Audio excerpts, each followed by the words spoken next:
Це відео для тих, хто вже має розуміння, що таке електричний струм, і хоче дізнатися, як правильно вимірювати опір провідників, резисторів, нагрівальних приладів тощо. Якщо ми говоримо про електричний струм, то обов'язково скажемо про такі величини, як напруга, сила струму. Між іншим, як виміряти ці величини мультиметром, нюанси вимірювання я вже розповідав у попередніх відео. Опір – не менш важлива величина в електротехніці, радіотехніці, електроніці. Нагадую, що опір позначають літерою R, адже англійською опір – resistance, французькою – resistance. Вимірюють опір в омах на честь Георга Ома, німецького вченого. Звичайно, крім Ома, є похідні одиниці, як зменшені, наприклад, 1 міліом – це 10 у мінус третій степені Ом, так і збільшені, наприклад, 1 кілоом – це 10 в третій Ом, а 1 мегом – це 10 в шостій Ом. Чим більший опір провідника, тим важче проходити через цей провідник електричному струмові, і сила струму, відповідно, буде меншою. А сам опір не залежить ні від напруги, ні від сили струму. Давайте з'ясуємо, від чого він залежить. Найшвидше це можна зробити в електронному симуляторі. R – це опір, ρ – це питомий опір речовини, L – довжина провідника, а S – це площа його перерізу. Так от, коли я збільшую довжину провідника, то збільшується і його опір. А коли я зменшую довжину, то зменшується опір. Тепер давайте будемо змінювати площу перерізу провідника, тобто, по суті, його товщину. Ви бачите, що чим товстіший провідник, тим менший його опір. Ну і третій фактор, який впливає на опір, це матеріал, з якого зроблений провідник. Ось замість міді виберемо залізо, і ви бачите, що опір одразу збільшився. Кожний матеріал має свій питомий опір. Отже, опір залежить від довжини провідника, від його товщини і від матеріалу, з якого він зроблений. Взагалі, при вимірюванні опору є багато нюансів. Наприклад, опір залежить ще й від температури. Опір нагрітих спіралей більший, ніж холодних, а опір діодів чи світлодіодів у відкритому чи закритому стані взагалі зовсім різний. Щоб краще зрозуміти, яке значення має опір, давайте подивимось, як він взаємодіє з іншими фізичними величинами, що характеризують електричний струм, з силою струму та з напругою. Це я знову ж таки в симуляторі складаю електричне коло, яке складається з гальванічного елемента, батарейки, з резистора, амперметра ключа і з'єднувальних провідників. Якщо ключ замкнути, проходить електричний струм. Силу струму фіксує амперметр. Вона зараз становить 0,9 ампера.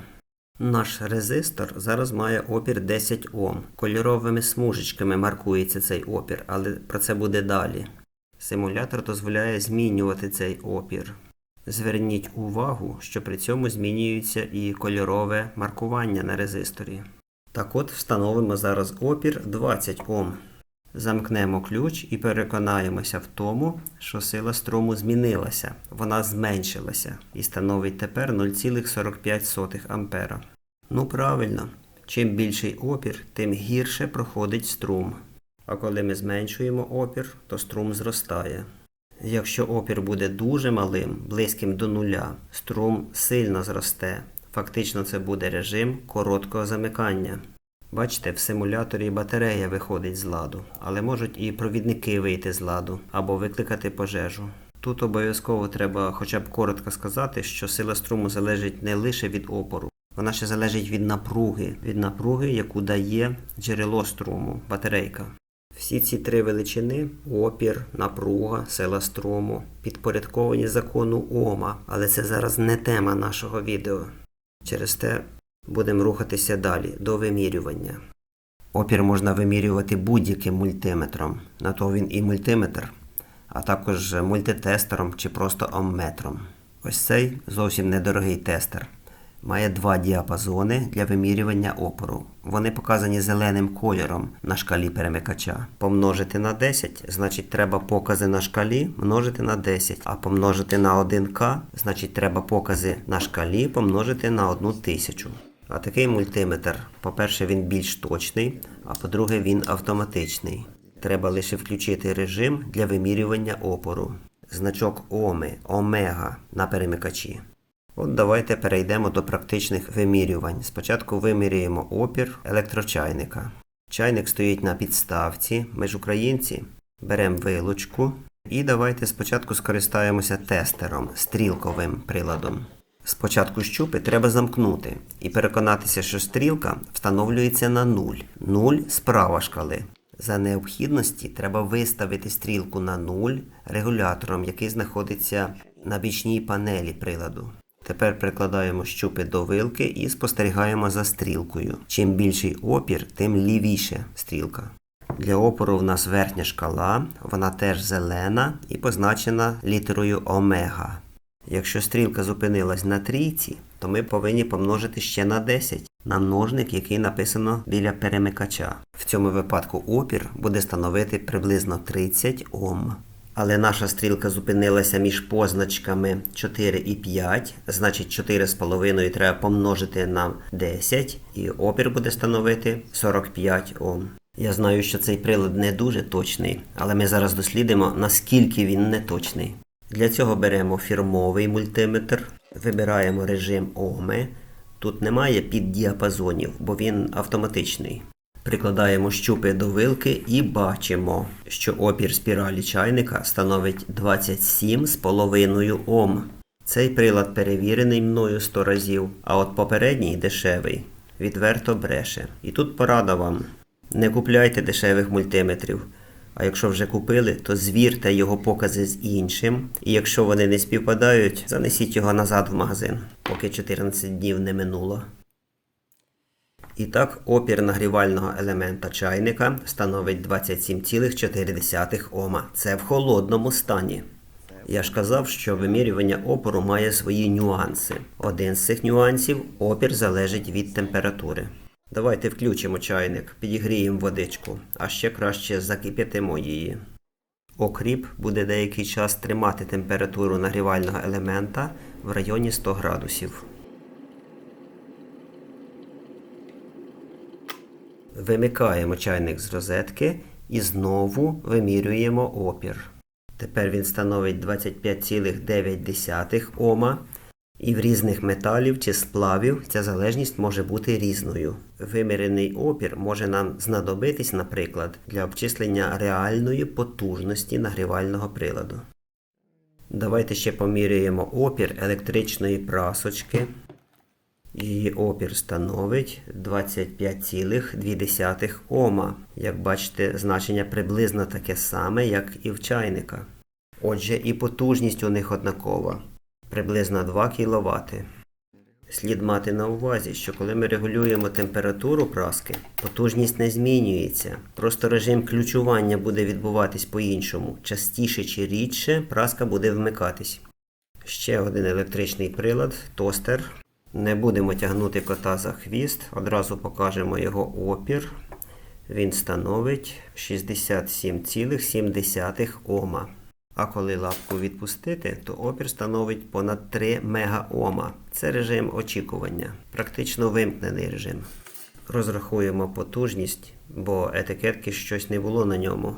При напрузі 230 вольт потужність становитиме 780 Вт. Ще одне цікаве вимірювання. Беремо лампочку на 100 Вт, я точно знаю, що вона 100 Вт-ка. І вимірюємо її опір в холодному стані. Він становить, як бачите, приблизно 35 Ом. Яка тоді вийде розрахункова потужність? Як бачите, вона виходить дуже велика – 1,5 кВт. Так і є. Все правильно. У момент включення лампочка споживає набагато більший струм, ніж під час роботи. Ось чому лампочки перегорають в основному в момент включення. Але нас цікавить інше питання. Коли ми вибираємо проводку чи деталі до електричного щитка, навіть квартирного, треба враховувати пікові навантаження, а не якісь там середні чи номінальні, які написані на етикетках приладів. Між іншим, світлодіодні лампочки і світильники теж споживають більший струм у момент вмикання. Є такі деталі, компоненти електронних пристроїв, у яких основне призначення якраз чинити опір. Це резистори. Вони відрізняються опором, звичайно, і ще потужністю, яку вони можуть розсіювати. Ось у цій коробочці, наприклад, резистори від 1 до 9 кОм. У цих резисторах номінал позначається цифрами і літерами. Ось це, наприклад, резистор МЛТ потужністю 0,25 Вт. На ньому написано 1К5. Буква К означає кілооми і одночасно кому, тобто це 1,5 кОм. А це вже одноватні резистори. Вони більші за розміром. Вони можуть розсіювати потужність до 1 Вт, при цьому не перегораючи і не перегріваючись. На ньому написано 5Е1, це означає, що його опір 5,1 Ома. Коли я шукав резистори, під руку попав ще один омметр. Так, йому вже багато років, але він прекрасно працює. Навіть батарейка виявилась нерозрядженою за декілька років некористування. Квадратна батареєчка тут стоїть, значить можна навіть сині світлодіоди перевіряти. Але ми давайте краще перевіримо синю лампочку. Ну от, лампочка справна і опір її дорівнює 52 Оми. Все швидко, чітко і візуально. Про цей прилад можна сказати, що старий друг краще двох нових. Це з його показами можна звіряти новий щойно куплений китайський мультиметр. Та повернемось до кольорового маркування резисторів. Воно використовується для позначення їхнього номіналу, тобто опору, і допуску, тобто похибки. Частіше всього використовується 4-смугове маркування резисторів. Тоді перша смуга буде означати першу цифру номіналу, друга смуга відповідно другу цифру номіналу, третя смуга – це множник, тобто наскільки треба помножити перші дві цифри, і нарешті четверта смуга – це допуск, тобто похибка в значенні опору. Ось у цій таблиці ви якраз бачите, якими кольорами позначаються цифри, множники і допуски. А потужність резистора визначають просто за розмірами, так як ви бачите в цьому кадрі. Це основний спосіб кольорового маркування резисторів, але для більш точного маркування інколи використовують і 5-смугове, і навіть 6-смугове маркування. Сподіваюсь, відео було для вас зрозумілим і корисним. Бажаю всім успіхів!